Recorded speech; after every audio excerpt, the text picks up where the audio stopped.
নমস্কার বন্ধু, আমি ডক্টর নীলাঞ্জন চ্যাটার্জি। আমার চ্যানেলে আপনাদের সবাইকে স্বাগত জানাই। আশা করি আপনারা সবাই ভালো আছেন এবং সুস্থ আছেন।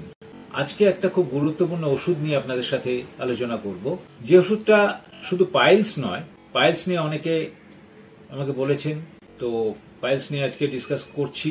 এই ওষুধটা সেটা পাইলসের ক্ষেত্রে খুবই কার্যকরী। এছাড়া এই ওষুধটা এমনই একটা ওষুধ যেটা আরো কিছু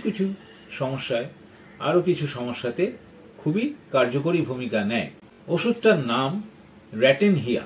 পেশেন্টের ভীষণ রকম কনস্টিপেশন, স্টুল হার্ড, ভীষণ স্ট্রেন করতে হচ্ছে স্টুল পাস করতে গেলে, এবং অর্শের যে বলি সেটা বেরিয়ে আসছে, এবং তারপরে বহুক্ষণ ধরে পেশেন্টের একটা পেন ফিল করছে পেশেন্ট। আর অনেক সময় একটা পিকুলিয়ার সিমটমস দেখা যায় যে সফট স্টুল পাস করছে, তারপরে খুব জ্বালা করছে, জ্বালা যন্ত্রণা আছে, এবং অ্যানাসে ফিশার এটাও দেখা যায়। এছাড়া ডেন্টাল প্রবলেম, দাঁতে ব্যথা, প্রচন্ড দাঁতের ব্যথায় পেশেন্ট কষ্ট পাচ্ছে। প্রেগনেন্ট ওমেনের ক্ষেত্রে বা প্রেগনেন্ট মহিলার ক্ষেত্রে এটা দেখা যায়, দাঁতে ব্যথা এবং দাঁত যেন বড় হয়ে যাচ্ছে বলে মনে হচ্ছে।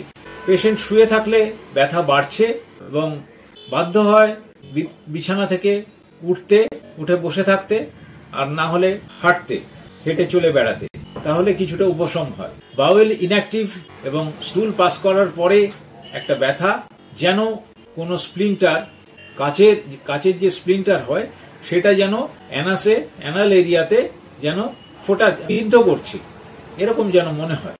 এই র্যাটেনহিয়ার ড্রাগ পিকচারটা বললাম। এরকম যদি কোনো পেশেন্টকে আমরা দেখি তাহলে র্যাটেনহিয়া দেয়া যেতে পারে। কি পোটেন্সিতে আমরা র্যাটেনহিয়া দেব? প্রথমে 30 পোটেন্সি, অ্যাকিউট কেস 30 পোটেন্সিতে দিনে 3 বার করে 2 থেকে 3 ড্রপ দিনে 3 বার করে খাবে।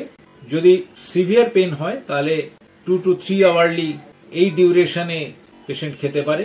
বেশ কয়েকদিন খেলে ব্যথা যন্ত্রণা কম হবে। তবে যদি সমস্যা বেড়ে যায় তাহলে ডাক্তারবাবুর পরামর্শ নিয়ে ওষুধ খাবেন।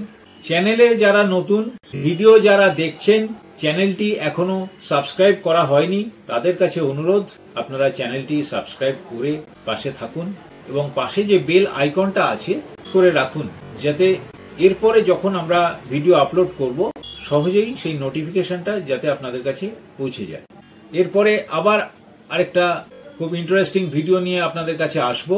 সবাই ভালো থাকবেন, সুস্থ থাকবেন। নমস্কার।